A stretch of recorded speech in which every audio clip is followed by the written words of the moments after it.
अभिराज की जब आँखें खुलती हैं तो वो अपने आप को बेड पे हॉस्पिटल के बेड पे पाता है। अभिराज अपनी पत्नी विशाखा के बारे में पूछता है। तब डॉक्टर उससे कहते हैं कि आप यहाँ अकेले एडमिट हुए थे। अभिराज कहता है कि उसकी पत्नी भी यहीं होनी चाहिए, उसे भी काफी चोटें आई थी। डॉक्टर कहते हैं कि उसके साथ तो कोई भी नहीं है और एडमिट भी नहीं हुआ। एक लड़की आपको जख्मी हालत में यहाँ छोड़कर गई थी, लेकिन वो देखने में शादीशुदा तो नहीं लग रही थी। हमने उससे उसका नाम पूछा मगर उसने नहीं बताया। उसने बस इतना बताया कि आप उसे जंगल में मिले थे। डॉक्टर की बातें सुनकर अभिराज घबरा जाता है और मन ही मन सोचता है कि अगर मुझे अकेले यहाँ छोड़कर गया तो फिर विशाखा कहाँ है? उसे कोई लेकर क्यों नहीं आया?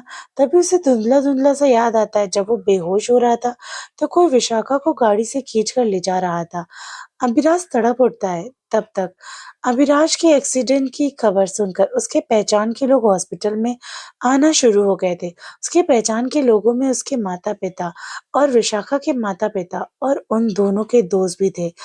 अभिराज बहुत बड़े घर का लड़का था और इसके पिता बहुत बड़े बिजनेसमैन थे और वो अपने माता पिता का इकलौता लड़का था।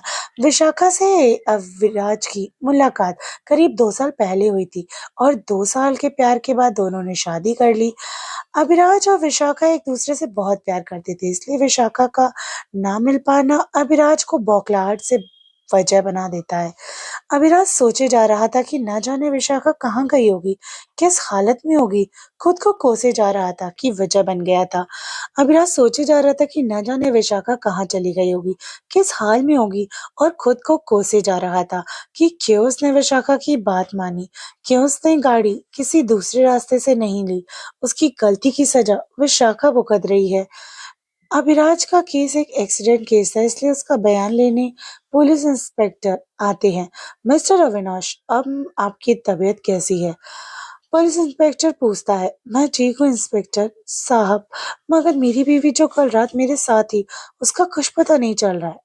अभिराज कहता है, हम जानते हैं मिस्टर अभिराज, आपके घर वालों ने हमें बताया कि आपकी पत्नी भी आपके साथ थी।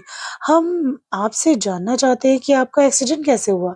और मैं और मेरी पत्नी जंगल के रास्ते से शहर आ रहे थे। उसने मुझे मना किया कि हमें उस रास्ते से नहीं जाना चाहिए, लेकिन मैंने उसकी एक बात नहीं मानी।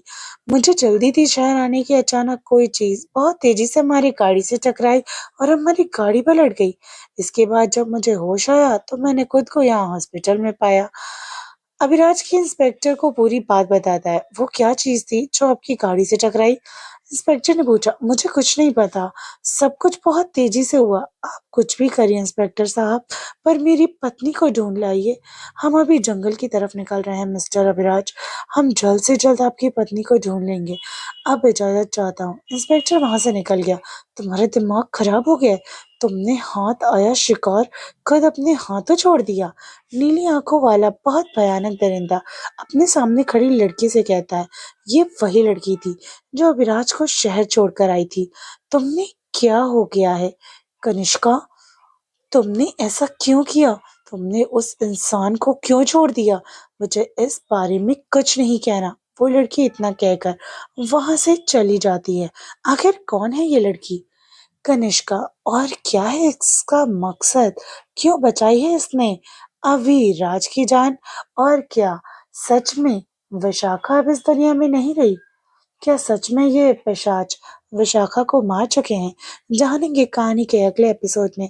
स्टोरी पसंद आती है तो चैनल को लाइक, सब्सक्राइब और शेयर कीजिए।